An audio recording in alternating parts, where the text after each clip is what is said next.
Salut les amis, c'est Marcus Dia, j'espère que vous allez bien. Comme prévu les amis, je vous ramène la partie 2 de l'affaire Donnell Jacksman versus les bassémistes. Alors à travers cet épisode, je vais également démystifier le démon du 69, ou du 38 plus précisément, puisqu'aujourd'hui il n'habite plus dans le 69. Et je vais vous montrer à travers cette vidéo toutes les contradictions autour de ce personnage. Je vais essayer également de vous apporter quelques informations sur la soi-disant cagnotte pour un orphelinat au Togo. Donc vous allez voir, je vous demande d'être très attentif. Et je vais vous montrer également que le mythe, parce qu'en fait il s'est créé un personnage dès lors où BFM l'a mis en place. Ils ont essayé aussi de faire en sorte qu'il devienne le porte-étendard de l'islam d'une certaine manière, puisqu'ils l'ont présenté comme un musulman pratiquant qui dénonçait les agissements de terroristes, etc. Mais aussi par la suite, ce qui va faire de lui une figure pour la communauté maghrébine et notamment celle qui le suit, parce que ce ne sont pas n'importe quel maghrébin qui le suivent, c'est une petite branche de maghrébins négrophobes qui ont pour habitude de cracher sur sa radio, sur les noirs en général. Et vous allez voir qu'en fait, le mythe est basé sur cette histoire qu'il aurait arrêté un concert de Booba. Alors que cette histoire elle est totalement fausse. À travers cette vidéo, je vais vous faire découvrir des audios que vous n'avez peut-être pas écoutés, ou vous n'avez peut-être pas fait attention à ces audios qui avaient fuité, puisqu'il avait été enregistré à son insu. Et vous allez voir, parce qu'à travers son témoignage, je vais vous faire une analyse et vous allez comprendre en fait qui il est réellement. Vous allez comprendre qu'aujourd'hui en fait à travers ces audios, c'est tout simple, vous allez vous rendre compte de tout son parcours et de tout ce qu'il a pu faire, et on va se rendre compte également que finalement les accusations d'escroquerie de cagnotte sont peut-être fondées, et vous allez comprendre. Donc là les amis, on va s'arrêter sur le chapitre justement de cette association, de cette milice qui est venue pour en découdre avec Donnell Jacksman, et je vais vous montrer certaines hypocrisies de la part de cette petite minorité de maghrébins qui surfent sur la négrophobie en fait, qui ont pour fond de commerce la négrophobie, qui sont certainement des personnes très complexées en vérité. Allez, on attaque ça. On va clôturer le dossier de cette association soi-disant spécialisée en religion, mais que pour la communauté maghrébine. C'est ce qui était précisé, vous avez pu le voir dans la première partie. Donc, il y a un message qu'ils ont retweeté. Et ce message, c'est quelqu'un qui dit « Un homme maghrébin défendra toujours ses sœurs, qu'Allah préserve ce frère, c'est un bon », en parlant de l'altercation avec Donnell Jacksman. Donc, il les félicite pour ce qu'ils ont fait. Mais en vérité, je vais vous le dire encore, parce que les gens ont du mal à le comprendre, derrière tout ça, en fait, c'est que de l'hypocrisie. En fait, là, ce qu'ils veulent pas, eux, c'est juste que leurs femmes se mélangent avec des noirs. C'est tout, rien d'autre. Ce n'est que du racisme et rien d'autre. Et je vais vous le montrer parce qu'en fait, observez bien, ces gens-là sont de grands frustrés.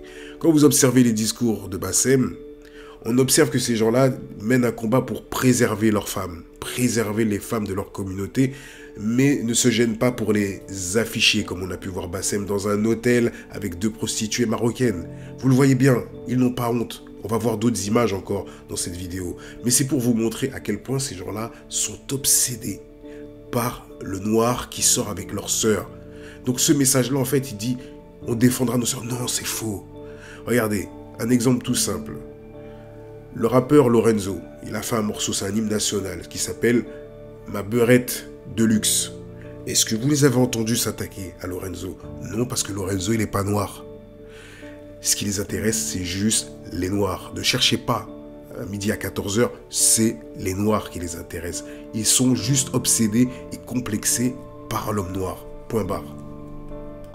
J'étais ta beurette de luxe. Vous ne verrez jamais le démon du 69, ou même le démon du 38 actuellement, mettre autant de vigueur que ça soit lui-même et l'association qui est venue, l'organisation qui est venue en découdre avec Donnell Jacksman, s'attaquer à Lorenzo, parce que c'est pas leur cible. Vous voyez par exemple, ils sont tout le temps là en train de vous dire « Ouais, on ne veut plus entendre le mot beurette ». Cet artiste, Lorenzo, il a fait carrément un morceau avec Shine qui s'intitule « Beurette de luxe ». Et ça fait quoi? Ça les a pas dérangés. Parce que je vous le dis maintenant, c'est quelqu'un d'autre qui le fait. Ils vont faire des vidéos, ils vont faire des documentaires, des investigations à 2 balles et nous sortir, regardez, les méchants noirs salissent nos femmes. Vous n'avez pas encore compris que ces gens-là sont des grands hypocrites. Regardez, la dernière fois, je discutais avec un frérot, Froum 94. Grosse force à toi. Lui, il sait. C'est lui qui m'a fait comprendre. Il m'a dit, regarde l'histoire avec Lorenzo, ils le calculent pas réellement. Et on discutait, et on se disait, mais est-ce que nous, on joue les victimes? Est-ce que nous, par exemple, quand on entend, par exemple, Lafouine dire ça dans une vidéo, est-ce que nous, ça va nous choquer?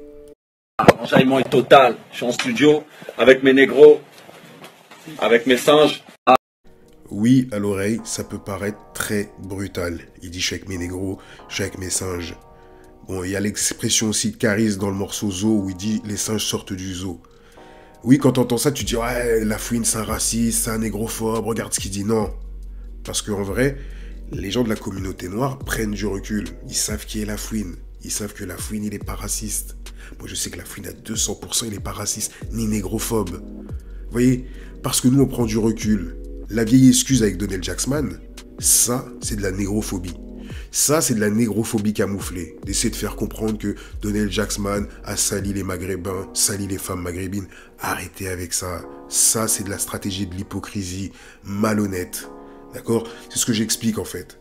Parce qu'en vérité, comme je vous le disais pour Lafouine, on pourrait également trouver des autres alibis parce que des artistes utilisent le mot négro. Ou il y en a, ils vont dire je tire sur un négro. Ou mon négro. Que ça soit Lacrim, Hamza, Lafouine. Mais jamais, au grand jamais, on va venir, on va dire ce sont des racistes. Parce que vous n'avez pas encore capté. On sait qui prononce ce genre de mots. On sait qui ils sont. On connaît le fond. On connaît la personne. Parce que, comme je vous l'ai dit, de base, il y a un respect mutuel. C'est comme ça que ça a été fait. Les Noirs, excusez-moi, la communauté noire, les Maghrébins ont grandi ensemble dans des quartiers sensibles. Ils ont grandi ensemble, ils sont partis à l'école ensemble, ils ont joué ensemble. Après, c'est vrai que tout n'est pas propre, tout n'est pas parfait. Il y a effectivement des fois des histoires de racisme, ça existe. Mais au-delà, tu veux essayer de retirer le côté fraternel de 2 communautés qui se respectent pour des histoires de femmes, parce qu'elle est là l'histoire. Tout se résume juste à des complexés. Une petite partie de Maghrébins complexés qui ne supportent pas que des Noirs puissent sortir avec des femmes de leur communauté. Ça s'arrête là. Observez bien Bassem. Observez bien leur comportement. Vous verrez que tout est lié à la femme maghrébine et rien d'autre. Et c'est que quand il s'agit de Noirs. Pas d'autres métissages. Blancs, ils s'en foutent. D'autres métis, ils s'en foutent. C'est avec les Noirs qu'il y a un problème. Donc ça s'appelle de la négrophobie. Et donc là, vous voyez ce message que je vous ai mis là, de Bassem, qu'il a partagé. Frère, en ce moment, il y a une vraie croisade contre les rebeux de la part d'une branche communautaire noire. Depuis Black Lives Matter, ils se sentent poussés des ailes. Tu sais pourquoi? Parce que des harkis de chez nous, complexés et frustrés, sautent sur l'occasion pour les encourager à nous détruire en relayant des cas isolés de racisme à leur rencontre. Au lieu de condamner individuellement, ils diabolisent et sortent des dossiers du Moyen-Âge, l'esclavage arabo-musulman, les Noirs maghrébins persécutés. J'ai jamais vu autant de soumission et de lâcherie de la part de certains rebeux qui préfèrent littéralement insulter leur propre pays et darons, tout ça pour plaire aux autres. C'est pour ça que certains swags se sentent comme des Avengers et bombent le torse quand ils convoitent, écoutez bien, les crasseuses de chez nous.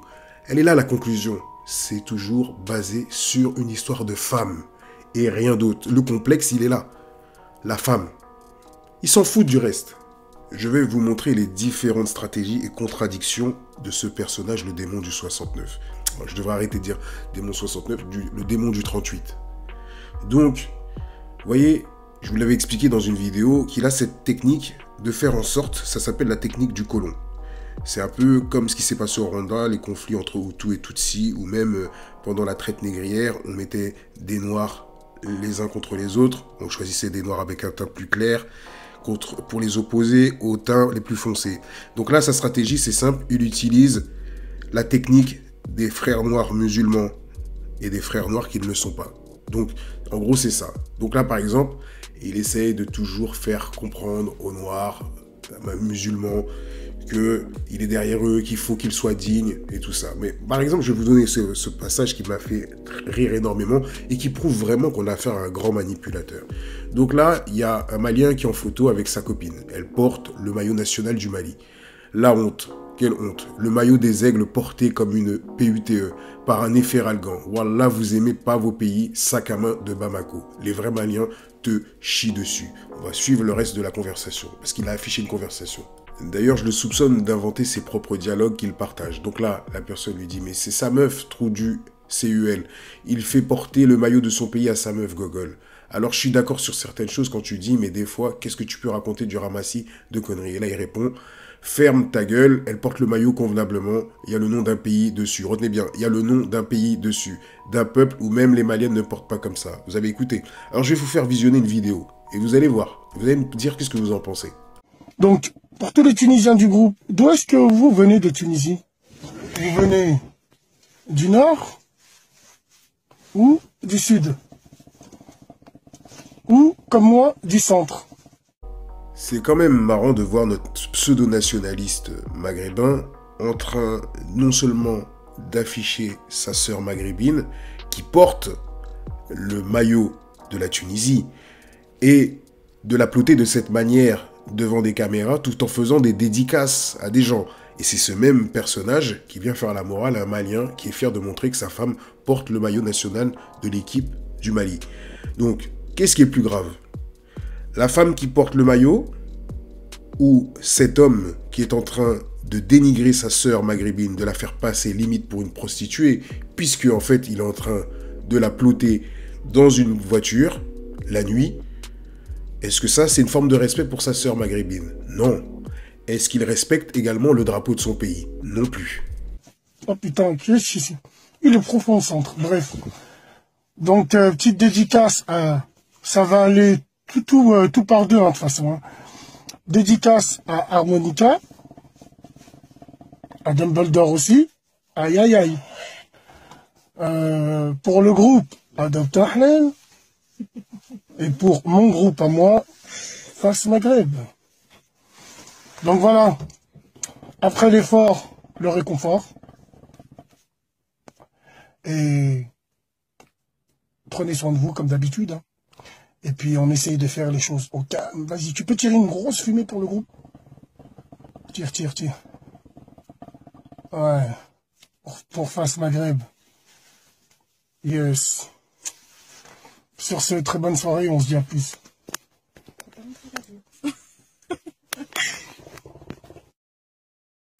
Honteux et ignoble. Donc en gros, là concrètement, il fait la promotion de la femme facile qui est là dans la nuit, en train de fumer une chicha dans une voiture, en train de se faire ploter. Est-ce qu'il rend service à sa sœur maghrébine? Non, loin de là. Et j'en connais qui vont nous sortir l'argument, mais c'est rien, il a changé. Mais le problème, c'est que cette vidéo, elle sort avant la vidéo où on le croise dans un hôtel avec 2 prostituées marocaines. Donc je veux bien, oui, je veux bien écouter cette fausse disquette, il a changé. Mais le problème, c'est que tout au long de son parcours, depuis qu'il est sur les réseaux sociaux, il n'est que dans la contradiction. Et je vais vous le montrer, parce que je vais vous expliquer quelque chose. Beaucoup de personnes le suivent, des gens ont des dossiers énormes. On m'envoie des dossiers. On voit des dossiers sur une dénommée Alicia Dubois, qui l'a pris en photo, etc., qui soi-disant l'aurait pris en photo, en train de dormir sur son bureau de sa radio. Tout ça, je l'ai sous la main. Aujourd'hui, j'affiche ces photos, je lui fais du mal. Mais je sais qu'il a une famille, donc je respecte. Je sais qu'il a des enfants, donc je ne peux pas rentrer et afficher des images comme ça. Vous voyez ce que je veux dire? Mais à un moment, il faut arrêter cette comédie. Donc là, on va revenir sur le sujet de Bassem. On va se reconcentrer sur les contradictions, excusez-moi. Donc là, par exemple, je ne sais pas si vous vous souvenez, à un moment, il menait un combat contre les générations identitaires. Ensuite, on l'a vu, il a fait une vidéo où il menaçait génération identitaire. Et puis, même pas un an après, regardez le message qu'il leur adresse. Oui, vu que je parlais de Alicia Dubois, je tiens à préciser que de son vrai nom, il s'appelle Olivier. Alors, on va reprendre le message. Identitaire, lyonnais, vous restez entre blancs, faites du sport, la fête, l'amour entre blancs. Rien que pour ça, je vous respecte. Beaucoup en France pensent que vous faites des ratonnades, alors que la banlieue et les Lyons sait que c'est archi faux. Alors ça, c'est intéressant. Il dit que génération identitaire, finalement, on les accuse de ratonnades et tout. J'aime beaucoup cette photo. Elle m'inspire tellement qu'on ferait la même au même endroit. juste pour vous dire qu'en soufflant le chaud, on peut se brûler. J'ai barré le raciste parce que, pour moi, vous l'êtes pas. Soyez fiers de vos origines et de votre histoire comme nous. Et vous savez, il a cette fascination de tout ce qui est de l'extrême droite, de ces partis nationalistes qui sont très dangereux, très néfastes, jusqu'au point où il dit « j'ai retiré la mention raciste parce que vous ne l'êtes pas ». Alors on va lui rafraîchir la mémoire. Vous vous souvenez de cette caméra cachée de l'investigation de AJ+? Écoutez, écoutez bien, notre pro-maghrébin, notre pro-défenseur de sa communauté maghrébine, qui nous dit que les générations identitaires ne sont pas racistes. Écoutez bien.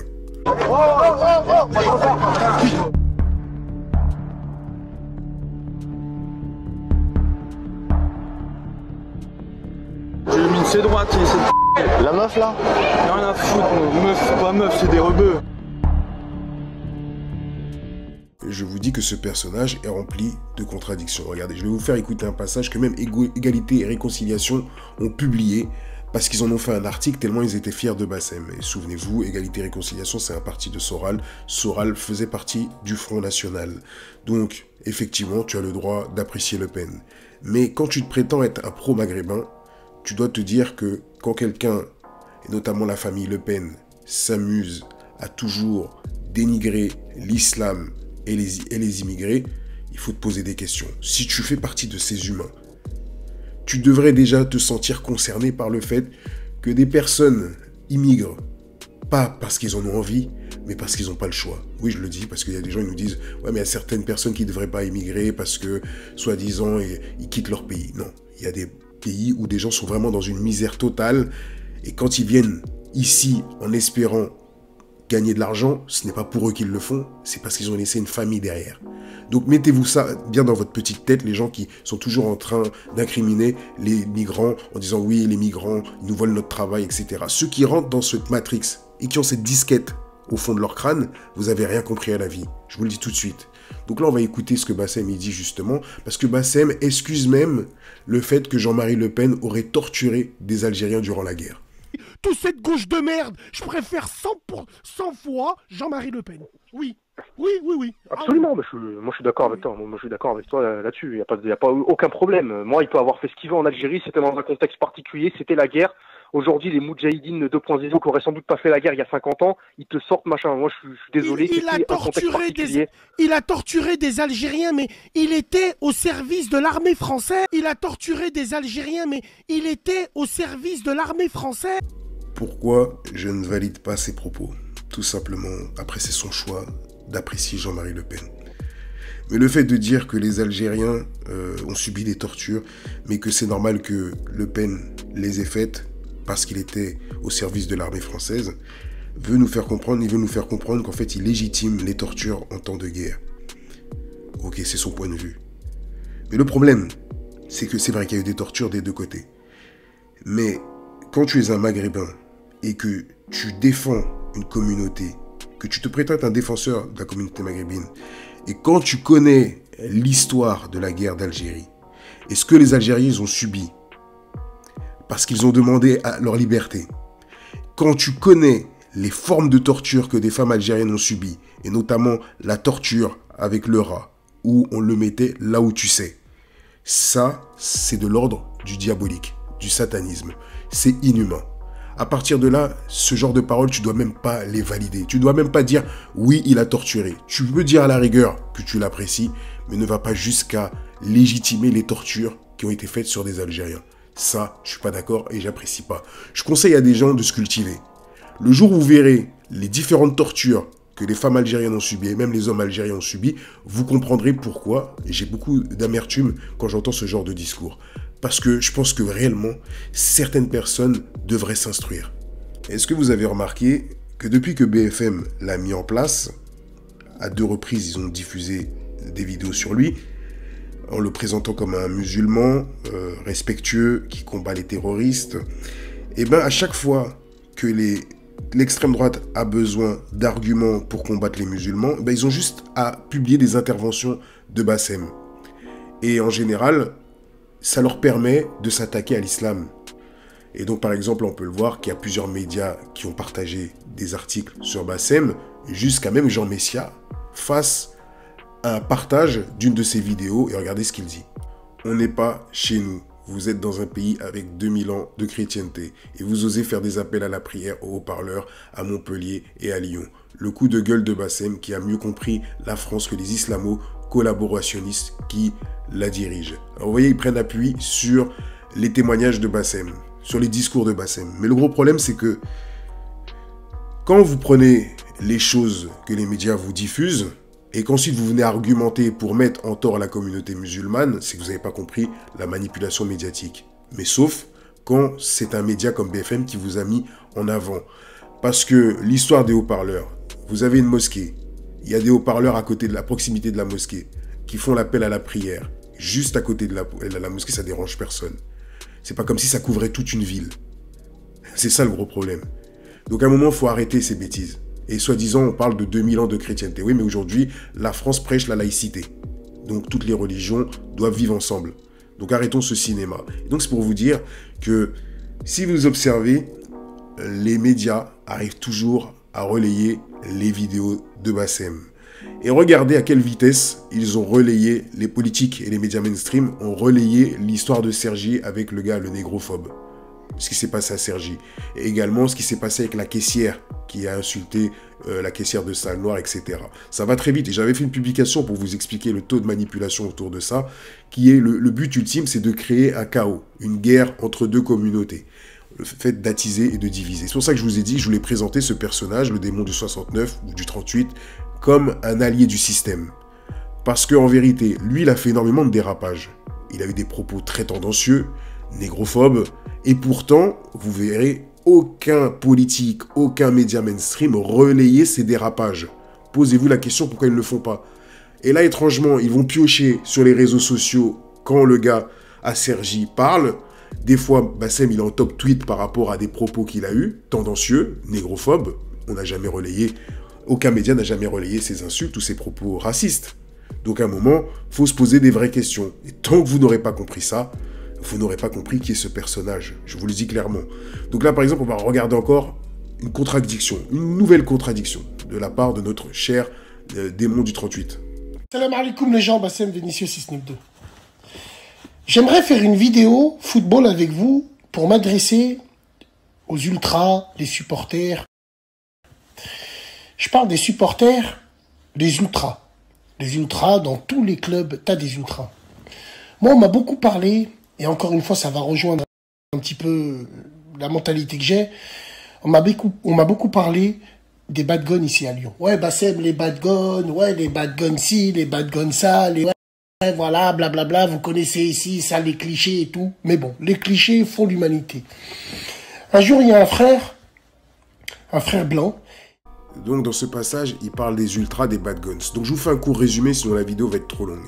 En gros, il explique que un bad guns l'a contacté, lui a dit qu'il a un pote rebeu, un pote maghrébin qui veut faire partie de leur tribune, mais ils ne peuvent pas. Et Bassem lui explique qu'il va contacter ce pote maghrébin pour lui dire « faut comprendre qu'ils ont besoin d'être entre eux, c'est tout à fait normal ». Sauf que là, le discours que Bassem y tient, il est totalement contradictoire.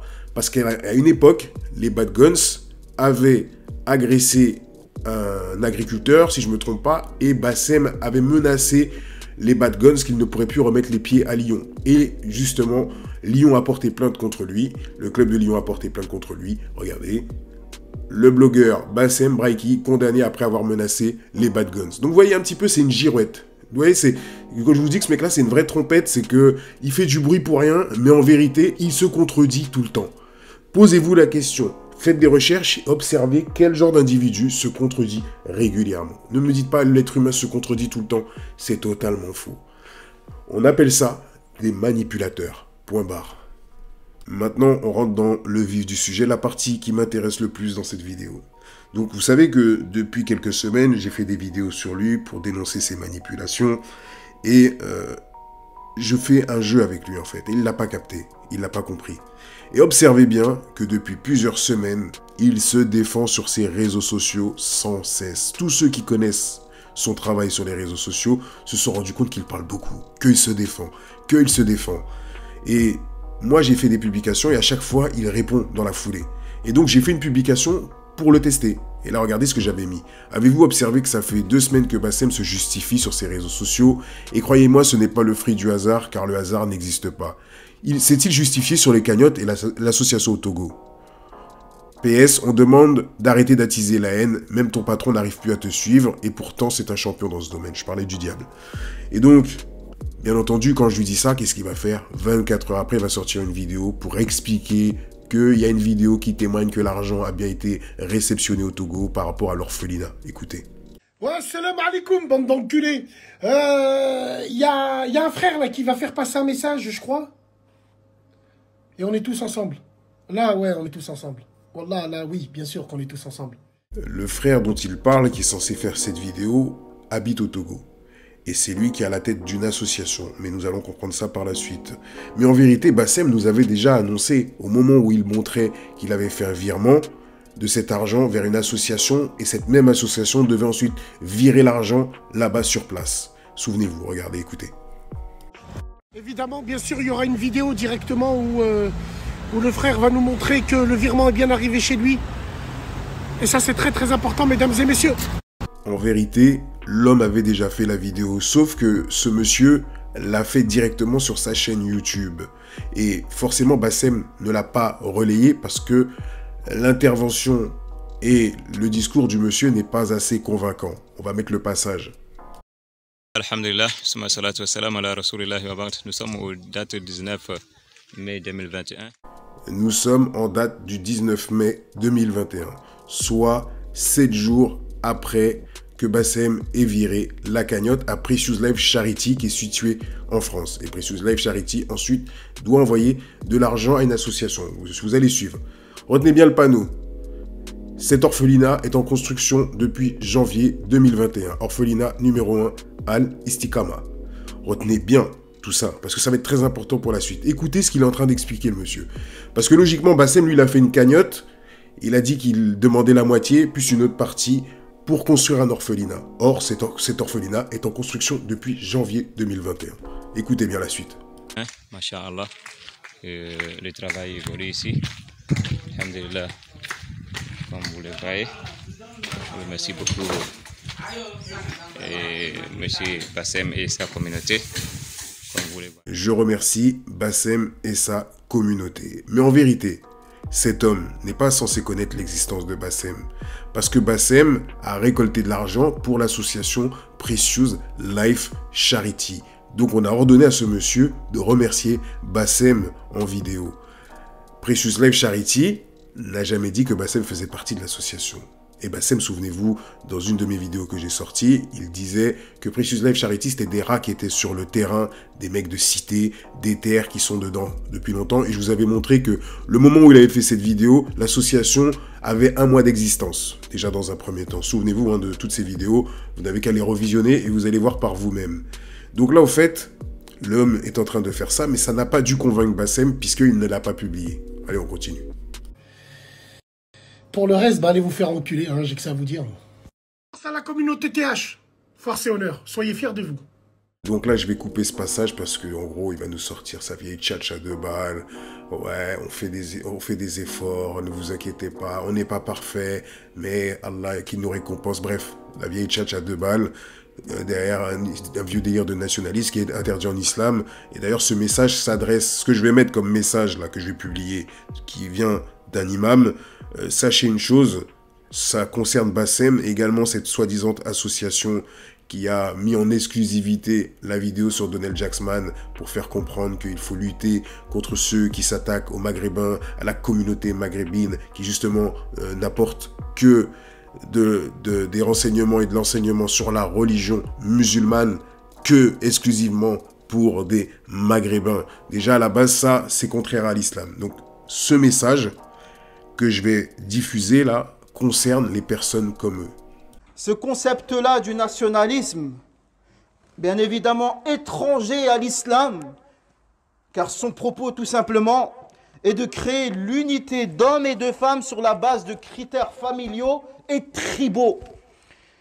Alors que l'islam affirme que seul le lien de la doctrine qui nous unit, l'aqida, c'est l'islam, al-tawhid. sur ce à quoi on doit s'unir, peu importe nos différences de race, d'ethnie, de couleur, etc. L'islam honnie tout rassemblement, tout combat et tout sacrifice mené au nom du nationalisme. Et le prophète sallallahu alayhi wa sallam en cela dit dans un hadith authentique, n'est pas des nôtres celui qui appelle à la asabiyya, le nationalisme ou le tribalisme. Vous avez vu, hein, c'est pas moi qui le dis, hein. C'est le prophète de l'islam, paix et bénédiction sur lui, qui dit « Toute personne qui fait appel au nationalisme, au tribalisme, ne fait pas partie des nôtres. » Concrètement, vous n'êtes même pas musulman à ses yeux. C'est horrible. Ce qui veut dire que ces personnes qui marchent fièrement dans la rue en prêchant le nationalisme, le tribalisme, ne s'en rendent même pas compte. Dans leur tête, ils se fixent des objectifs. Je vais peut-être être ressuscité auprès du prophète, paix et bénédiction sur lui.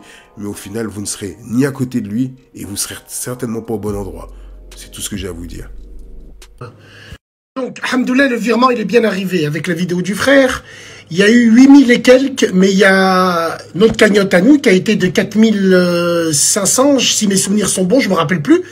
Officieusement, c'est 4963 € pour être précis. Date d'opération, le 12 mai 2021. Date de saisie, 12 mai 2021. Et il y a aussi une autre personne qui a vu ça, qui a donné directement. Alhamdoulilah, ya Rabbi, au top du top. On vous tiendra au courant. Oh que oui, avec plaisir, putain de merde. Et si un jour on peut aller là-bas, et pourquoi pas? Hein? Ouais? Ouais, je crois qu'on va aller faire un tour là-bas, Inch'Allah, ya Rabbi. Salam alaikum, les gens. Il serait capable de tout pour donner une bonne image de lui, c'est bien. Montrer qu'il est honnête. D'ailleurs, en fin de vidéo, nous allons écouter un audio et vous me direz ce que vous pensez de sa manière d'utiliser ses cagnottes. Vous me donnerez votre point de vue à travers les commentaires. À tout à l'heure. بسم الله الرحمن الرحيم الحمد لله رب العالمين والصلاة والسلام على خير خلق الله سيد الأولين حبيب قلوبنا محمد صلى الله عليه وسلم. Premièrement, on remercie Dieu le Tout-Puissant et on demande la paix et la bénédiction s'asseoir sur notre prophète Muhammad sallallahu alayhi wa sallam pour vous dire que alhamdulillah on a pu reçu le mandat que notre frère Bassam et sa communauté on nous a fait le virement de 8100 €. Donc là, vous avez entendu, il confirme qu'il a bien reçu 8100 € de la part de Bassem et de sa communauté. Sauf qu'à la base, Bassem, il a envoyé 4963 €, on l'a vu tout à l'heure. Mais il n'y a pas quelque chose qui vous pose problème. C'est que cet homme-là, il met beaucoup en avant Bassem, alors qu'à la base, Bassem a récolté cet argent pour l'envoyer à Precious Life Charity. Est-ce que vous vous souvenez? Regardez bien. Le RIB de la sauce où l'argent a été versé. Vous le voyez par vous-même, association Precious Life. Donc en gros, l'argent a été soi-disant récolté pour Precious Life. Alors pourquoi mettre autant en avant Bassem? Et croyez-moi, Bassem n'a rien à voir. C'est vrai que aujourd'hui, il réside dans le 38, tout comme la femme qui est à la tête de cette association. C'est vrai, effectivement. D'ailleurs, vous êtes déjà posé la question pourquoi Bassem récolte toujours les cagnottes sur son compte. D'ailleurs, nous avions observé la dernière fois, je vous avais montré dans ma dernière vidéo, que l'argent qu'il a viré à cette association provient de son compte professionnel de sa société Combas. Vous vous en souvenez? Pour ceux qui ont visionné les vidéos, vous devez vous souvenir que Combas, c'est la société de Bassem. Et je vous disais, mais c'est quand même incroyable, il faut qu'il puisse justifier les sorties d'argent quand elles rentrent. Et finalement, est-ce que vous vous êtes déjà posé la question que peut-être il aurait de vrais avantages à le faire? D'ailleurs, une petite information pour les grands donateurs qui alimentent les cagnottes de Bassem. Sachez que vous aussi, si vous le feriez par exemple directement sur des associations fiables, car c'est très important de passer par des associations fiables, vous pourriez bénéficier d'avantages fiscaux. Donc là, on va s'intéresser aux avantages que Bassem pourrait avoir, sans compter qu'on va déborder un petit peu, mais on va rester sur les avantages. Donc là, par exemple, vous avez vu, il a sorti 4960 € de son compte professionnel. Alors, quels sont les avantages? Les avantages du don pour l'entreprise. Les dons auprès des associations ou le mécénat peuvent offrir plusieurs avantages. Avantage fiscal, une réduction d'impôt de 60% du montant du don, quel que soit le régime fiscal, IS ou IR, dans la limite d'un plafond de 5% du chiffre annuel. Attention, cette limite de 5% du CA s'applique sur le montant du don et non la réduction associée. Un exemple, un don de 800 € donnera lieu à une réduction de 480 €. Si votre CA annuel est de 70 000 €, cette réduction d'impôt est limitée à 5%, soit sur l'année, soit 350 €. Alors vous voyez, il y a un gros avantage pour Bassem. Non seulement parce que il bénéficie d'avantages fiscaux pour sa société, et certainement cette société doit récolter tous les gains qu'il fait par rapport à ses partenariats, ses publicités via son Snap, etc., sa chaîne YouTube, sa radio. Donc au final, ça doit être certainement partout par ce compte professionnel, et cette soi-disant société comme Bass qui soi-disant fait des relevés de données informatiques, qui en fait réceptionne, qui est peut-être le compte principal où il obtient tout, où il en fait encaisse tout l'argent de son business. Et donc, en vrai, si on rentre encore plus dans les accusations, par exemple, d'escroquerie, on va rester dedans, même si moi, personnellement, je n'ai pas de preuves. Hein. Mais on va écouter un audio à la fin, et vous me direz tout à l'heure qu'est-ce que vous en pensez. Moi, il y a quelqu'un qui m'a dit, ouais, mais tu sais...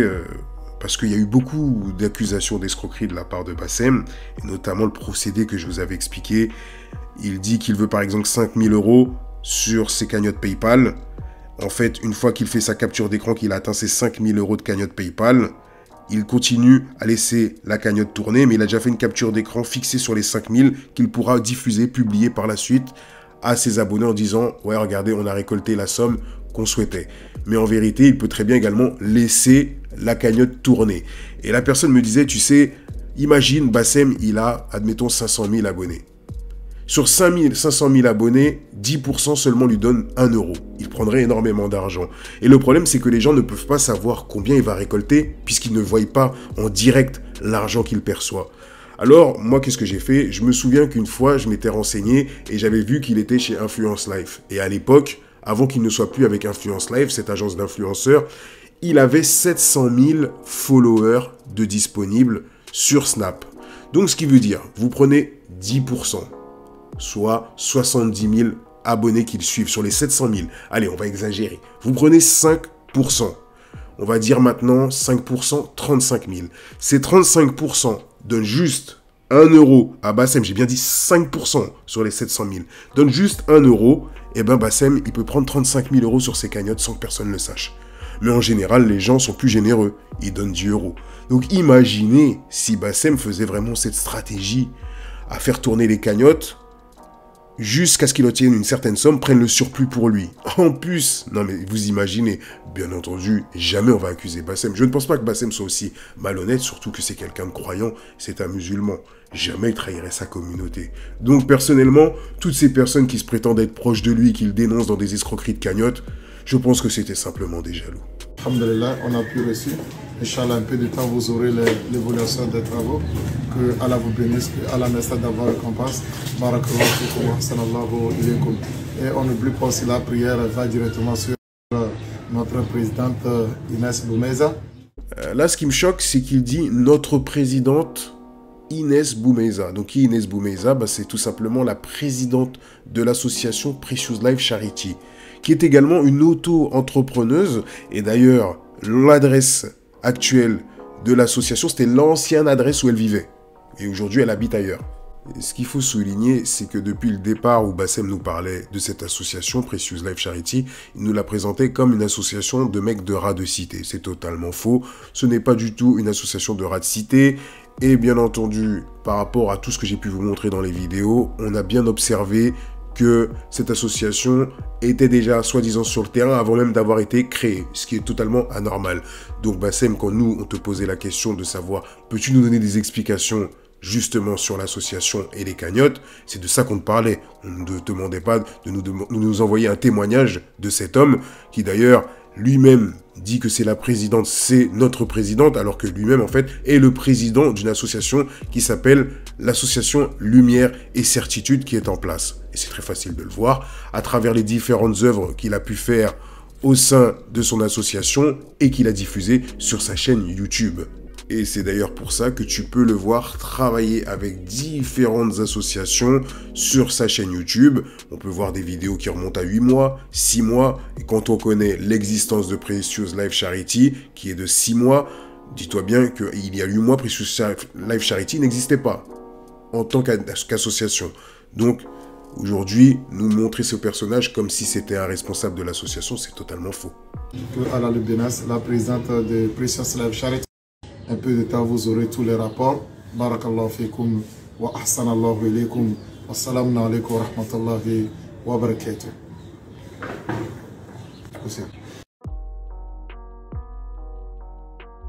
Vous vous doutez que si cet homme fait cette mise en scène, c'est tout simplement parce qu'on lui a réclamé cette vidéo. De base, lui, il ne connaît pas Bassem Braiki. Lui, il connaît Precious Life Charity, dans la logique. Donc, après, Bassem va nous afficher un reçu. Et ce reçu est le reçu numéro 19. Ce reçu a été établi par l'association Lumière de Certitude. Association qui appartient à cet homme que vous venez d'entendre, qui vient de témoigner. C'est lui le président de cette association. Donc ensuite, on voit ordre, Precious Life Charity. Ensuite, montant 8100 €. Numéro de chèque envoyé par virement. Donc, virement, ils ont fait une faute. Donc, ils ont mis virement sur le compte d'association. Motif, construction du bâtiment orphelinat Al-Istikama numéro 1. Retenez bien, au Togo, donc dans la préfecture, on va voir ça tout à l'heure. Et ce qui nous frappe, ce qui nous interpelle, c'est la date du reçu. 10 mai 2021. 10 mai, donc mai avec le mois, un mois avec bien sûr une faute de frappe, MAIS, mais comme je vous l'ai dit, ça c'est des détails, c'est pas très important. 10 mai 2021. Mais souvenez-vous, Bassem a fait le virement pour l'association Precious Life pour financer cet orphelinat, qui d'ailleurs, comme je vous l'ai dit tout à l'heure, et je vous l'ai dit dans d'autres vidéos, étrangement est en construction depuis janvier 2021. Bref, restons sur la date du 10 mai 2021. Et souvenons-vous, on va se souvenir à quelle date Bassem a viré cet argent à Precious Life Charity. On vient de faire le virement de la cagnotte qu'on a fait la semaine passée. Donc voilà, il y a les 3 parties. Sous son doigt, on voit bien cagnotte orphelinat Togo. Et là, sur la droite, date d'opération 12 mai 2021. Date de saisie 12 mai 2021. Comment est-ce que c'est possible que l'association Lumière Certitude fournit à Bassem un certificat, un reçu qui prouve qu'ils ont bien réceptionné son argent, sachant que le reçu est à la date du 10 mai, mais que Bassem n'avait pas encore envoyé d'argent. Le 12 mai, il a envoyé l'argent, et en plus, il l'a envoyé à Precious Life Charity. Donc, il faut déjà étendre ce délai-là, du fait de envoyer l'argent à Precious Life Charity, et ensuite, Precious Life Charity envoie l'argent à Lumière de Certitude. Donc déjà, comment on peut faire une telle erreur ? Comme Bassem vous l'a expliqué, le montant des 8100 €, c'est le montant qu'il a récolté avec ses abonnés, donc sa team Helib, et le reste a certainement été fourni par quelqu'un d'autre, c'est ce qu'il dit, donc peut-être Precious Life Charity. Mais regardez, c'est impressionnant parce que on pourrait se dire, ouais, peut-être que c'est pas cet orphelinat, il ne s'agit pas de cet orphelinat qui a commencé en janvier 2021. Et pourtant, regardez, je vous ai mis à droite le panneau vert et le reçu. Regardez, des deux côtés, c'est exactement la même chose. Bâtiment orphelinat Al-Istikama numéro 1, du côté gauche. Tchamba, région centrale, village Agbansikiti. Precious Life Charity sur la droite, sur le site internet Association Lumière et Certitude. Le panneau, janvier 2021. Donc on voit que cet orphelinat a bien avancé.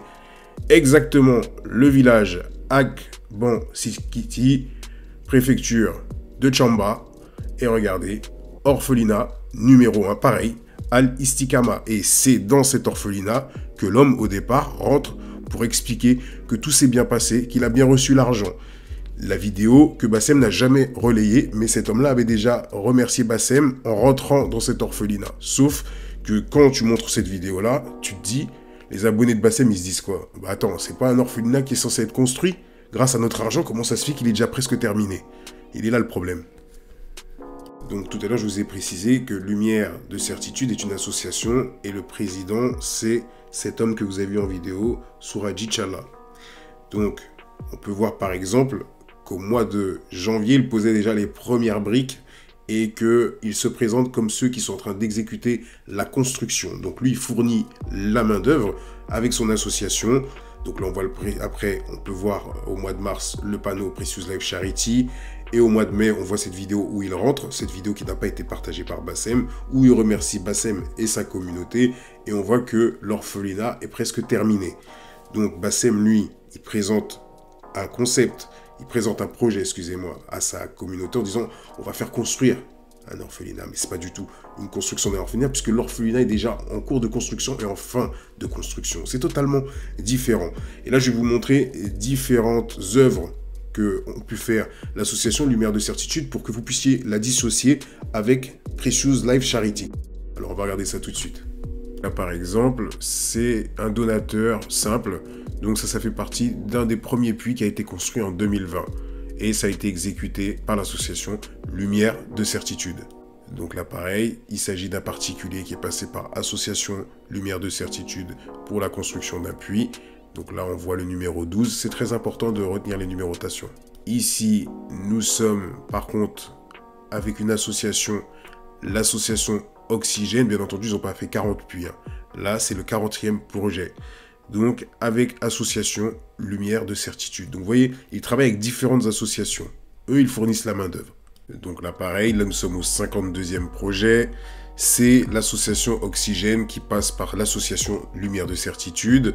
Et donc, comme je vous expliquais, selon les différentes associations, quand par exemple, il est à la tête de son association, il porte son gilet Lumière Certitude. Quand c'est l'association Precious Life Charity, il va mettre le gilet bleu de Precious Life Charity.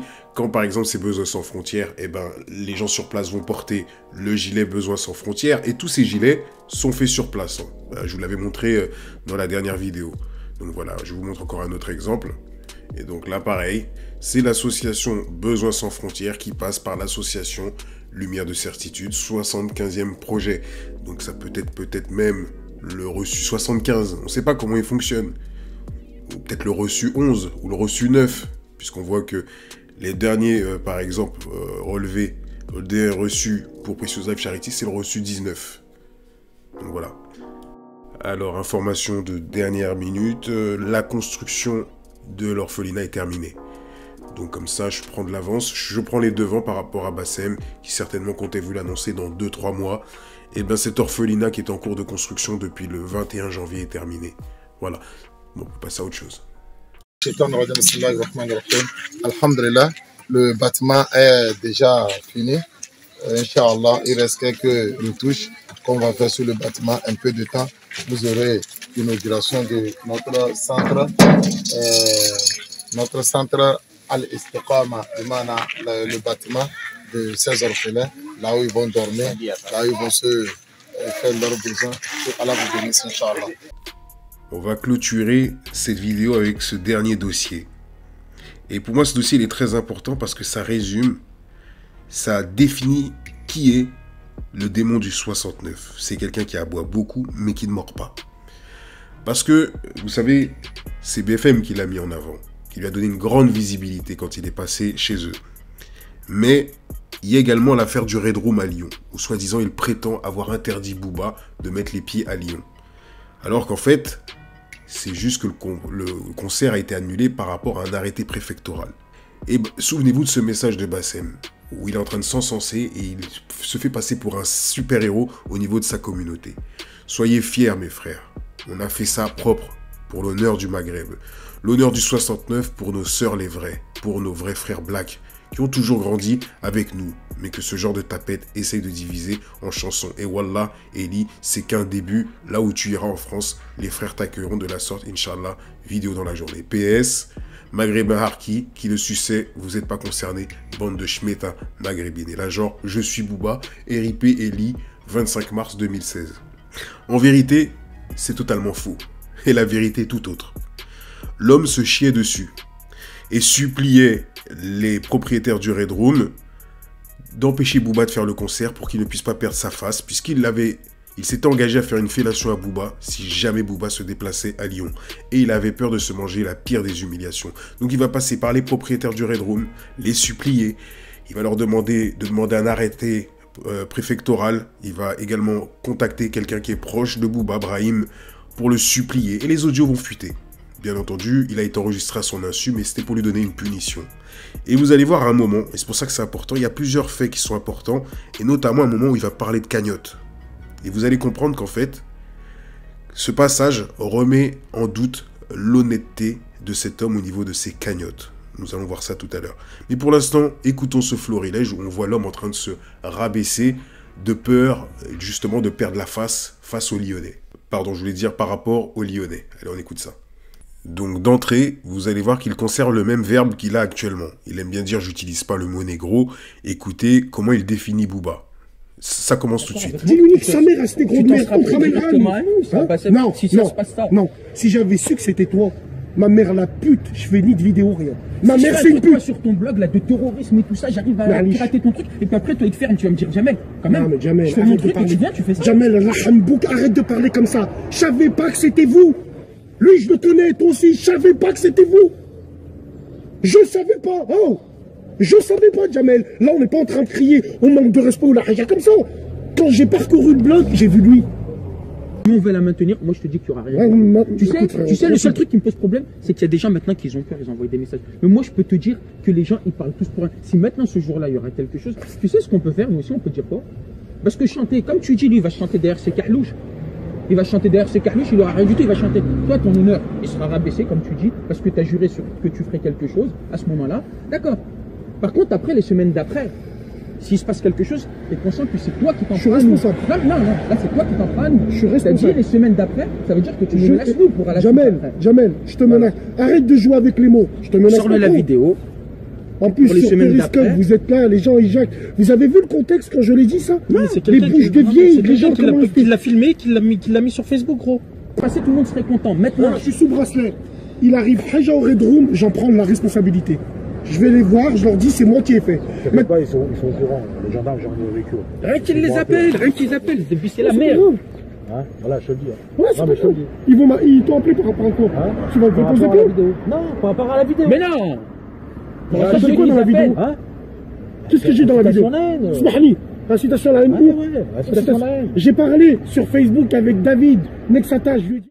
Donc là, ce passage il est important. Vous avez entendu, les gars du Red Room lui disent, les responsables du Red Room lui disent, c'est incitation à la haine. Et donc, lui dit, mais il n'y a pas d'incitation à la haine, je me suis très bien exprimé. J'ai demandé à David Mexatas si c'était de l'incitation à la haine. Et vous savez pourquoi il dit ça? Il le dit en plus, j'ai demandé sur Facebook. Donc ça veut dire qu'il échange avec David Metaxas. Parce qu'en fait, on parle de David Metaxas. Et David Metaxas, c'est l'avocat qui l'a défendu contre Sadek. Retenez bien, parce que quand j'en avais parlé dans ma vidéo, les gens ils m'ont dit « Ouais, mais non, ils ne devaient pas le connaître. » Nous sommes à l'époque du Red Room, en 2016. Et je vous avais expliqué que Bassem aime bien prétendre être un pro-palestinien, qu'il défend les Palestiniens, etc. Mais étrangement, il se fait représenter par quelqu'un qui, lui, se qualifie de pro-israélien.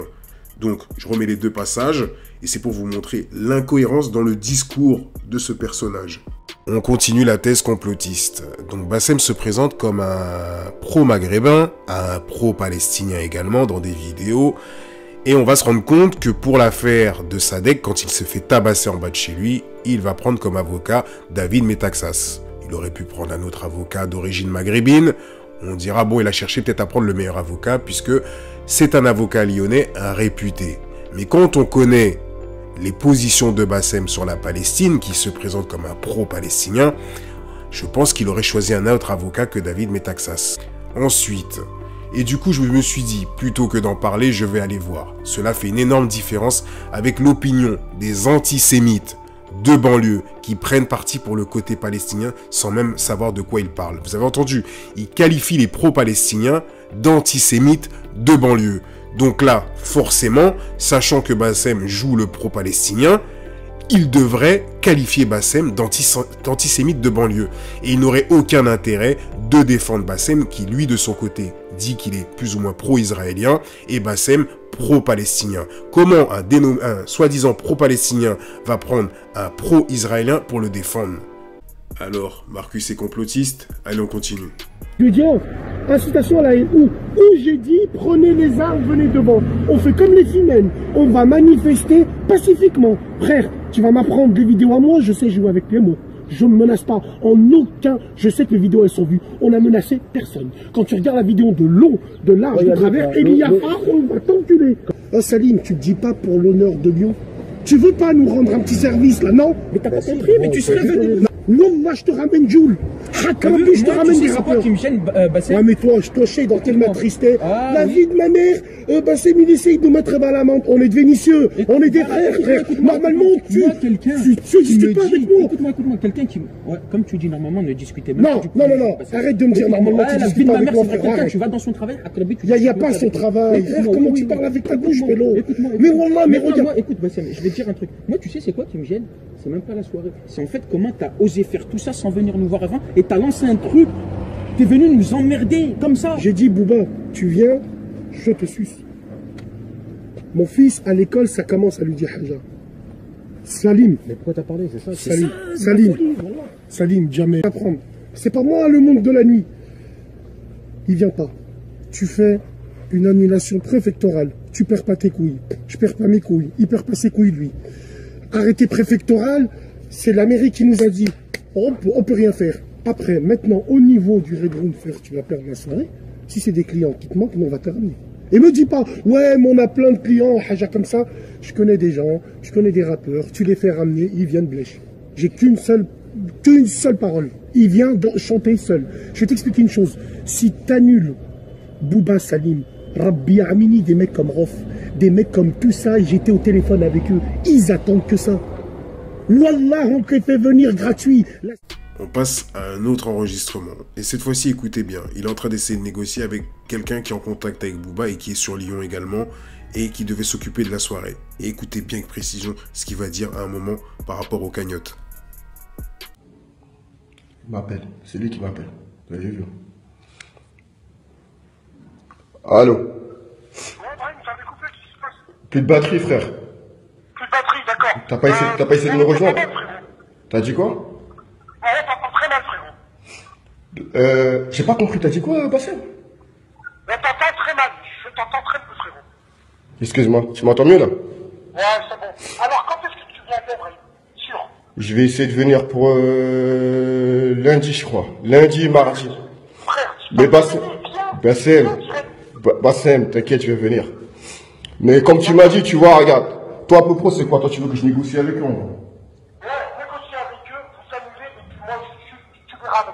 Ouais, mais c'est pas ça. Bassem, c'est pas question de ça, tu vois. Moi, comme je t'ai parlé comme un bonhomme, je t'ai dit, c'est selon ce qui va se passer, les conséquences sur Lyon. Les Renois, c'est mort pour eux. Je te l'ai dit, Bassem. Alors, je t'explique une chose. C'est pas vrai, c'est pas vrai. Attends, mais moi, je comprends pas. Communiqué de la mairie de Darty. Suite aux tensions, blablabla, la mairie a décidé de mettre un arrêté municipal. Personne perdra ses couilles. Parce que tu sais pourquoi? Parce que vous allez venir le 25. Il n'y aura pas de concert, mais vous ferez, Bouba, il fera une caméra. Ouais, mais je suis à Lyon. Il perd ses couilles où, lui? Il perd ses couilles où? On lui a dit, tu viens pas? On lui a dit, tu chantes pas? On lui a pas dit, tu viens pas? Tu fais une caméra, je suis à Lyon. Le concert, il a été annulé, mais Bouba, il est quand même venu. C'est tout. Ouais, mais le délire, attends, le délire, c'est pas ça le délire. C'est pourquoi le 25 absolument. Donc, c'est-à-dire, si on repousse le 26, tu fais le 26 au calme. C'est pas vrai, parce que le 25 ou le 26, Brahim, la tête de ma grand-mère, on est sur les dents. Regarde ce qui tourne là. Tous les gamins, enfin, les maîtres, tous les gens de Lyon, frérot. En fait, ce qui se passe, le 25, Brahim, c'est pour éviter tout le monde. La dernière fois, tu m'as dit, Salim, il n'a pas travaillé. J'ai pas envie, j'ai envie qu'il travaille, Salim. J'ai envie que toi, tu gardes la face. J'ai envie que nous, on garde la face. Subhanallah, Brahim. Frère, on peut pas s'arranger entre nous. On va tous aller en prison, il y a des gamins avec eux, moi je vais aller avec eux à la rage, et tout le reste. On peut pas s'arranger entre nous, Wallah, on peut s'arranger entre nous. Écoute-moi bien, Bouba, lui, c'est un zep. On est des zep. Donc, le concert, il a annulé par arrêté préfectoral. Bouba, il vient à Lyon. Il fait ses vidéos comme il sait le faire. Il dit, bah, je suis à Lyon. Je suis venu à Lyon. Le problème, c'est quand il prend le micro. C'est de la race. Ça va être ça. Le problème, c'est toute la soirée. La soirée, tout ce qui va être autour. C'est ça le problème. Frérot, il veut être. Écoute-moi bien. Ouais, je t'écoute. Tu m'entends. Ouais. Tu m'entends. Ouais, je t'écoute. Bien. T'en sors parce que ça fait du bruit, regarde bien. Dans l'affaire, qui c'est qui va perdre le plus? Moi, je vais faire mes rats où on va me tirer dessus. Par contre, après, ça va faire une guerre civile parce que, frère, le premier train qu'on ça va faire une guerre civile. Le premier crêle qu'on va croiser va manger cher, va prendre cher.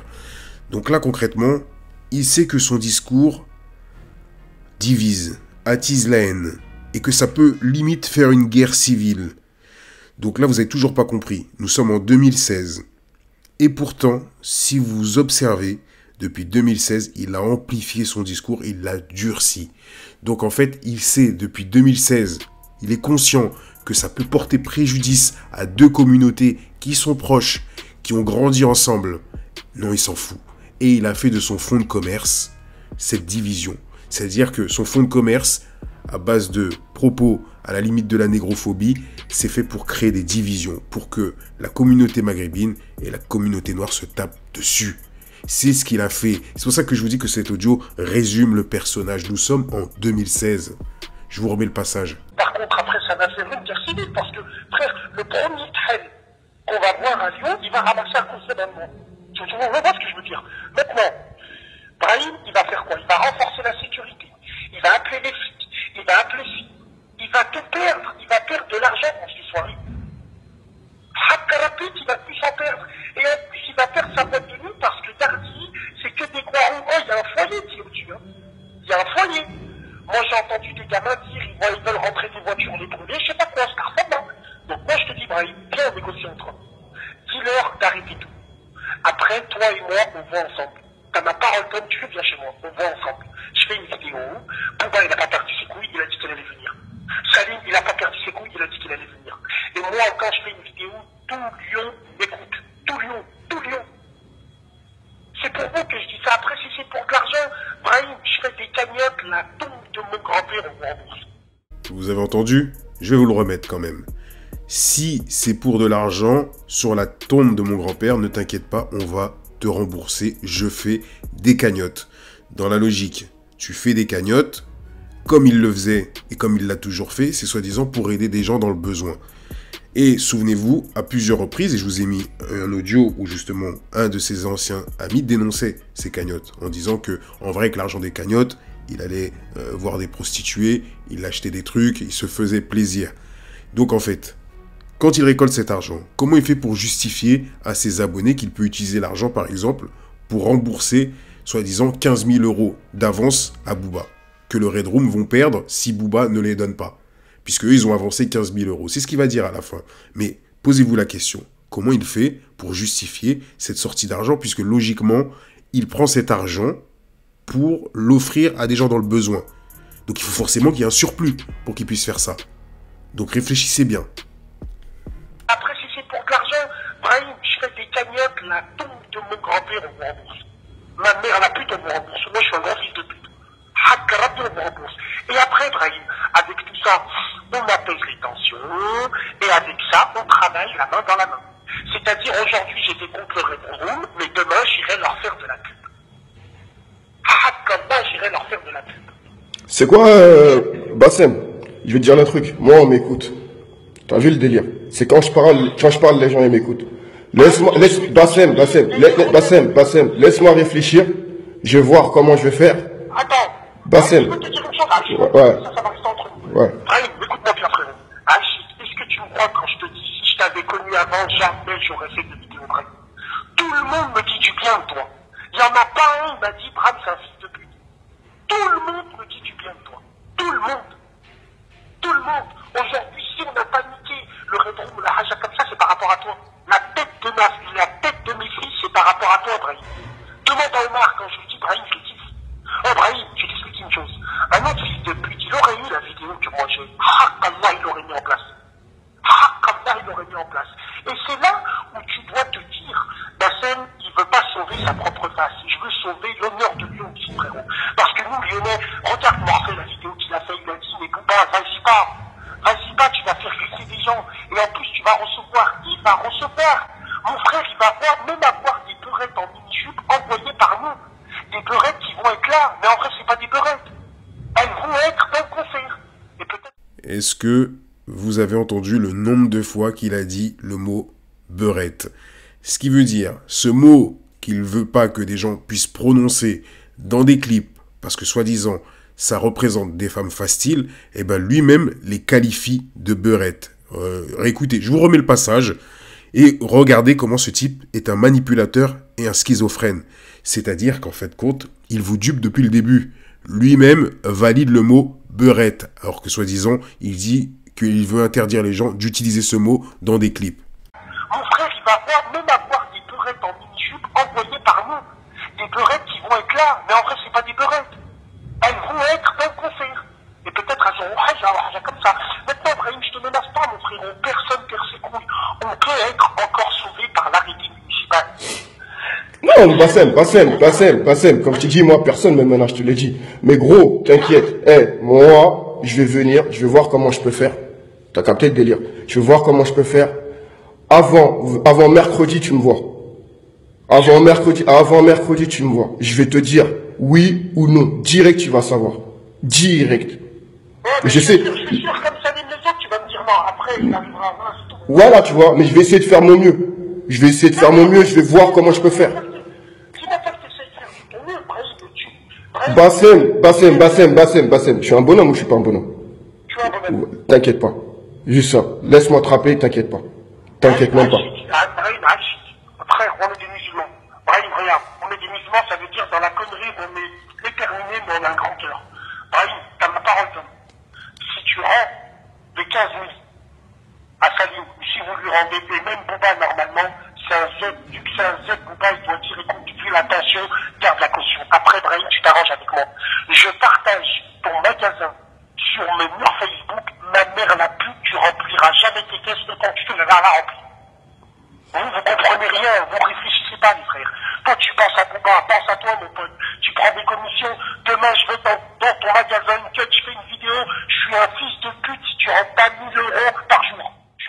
Voilà les amis, cette vidéo arrive à sa fin et la conclusion elle est simple, regardez un petit peu l'homme comment il est en train de se rabaisser, un homme sans dignité, sans fierté, prêt à se vendre. Vous avez entendu à la fin il dit s'il faut je ferai de la promotion pour la boutique Uncut. Donc en vrai ce gars là n'a pas de fierté. Comme je vous l'ai dit il aboie beaucoup mais il ne mord pas. Et je tiens à préciser que toutes les vidéos que j'ai faites sur ces dernières semaines ne sont pas là pour attiser la haine. Mais à un moment, je voulais dénoncer vraiment quelque chose, un mal qui existe. Et ce mal vient d'une forme de négrophobie qui existe de la part de certaines personnes de sa communauté qui le suivent. Et quand je parle de Donell Jacksman, je ne le protège pas parce qu'il est noir, je le protège tout simplement parce qu'il est victime d'une injustice. Je déteste l'injustice. Comme je l'ai déjà dit, je crois en l'humanité. Et donc pour moi, le premier communautarisme, c'est celui de son foyer.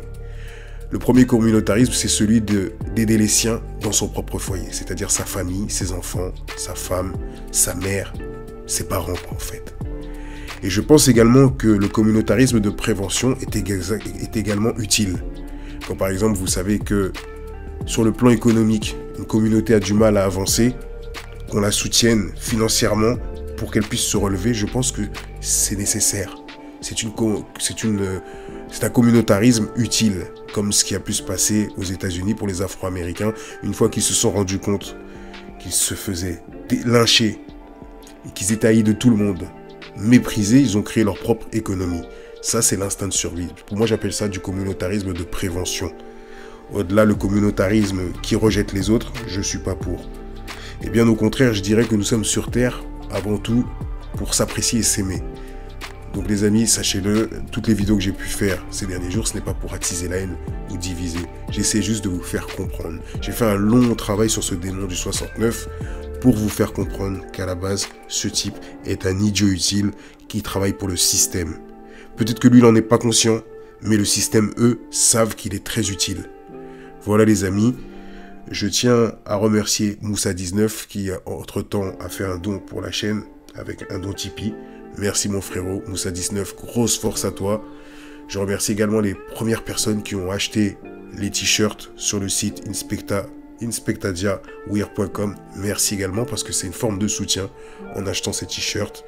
Merci pour tout. Les amis, je vous dis à très bientôt. Désolé pour ce long format. Je vous souhaite une grosse force à vous tous. Paix et bénédiction sur vous et surtout n'oubliez pas de vous occuper de vos parents, de votre mère, de votre père. Je le redis, la mère est sacrée. Ciao la famille, peace.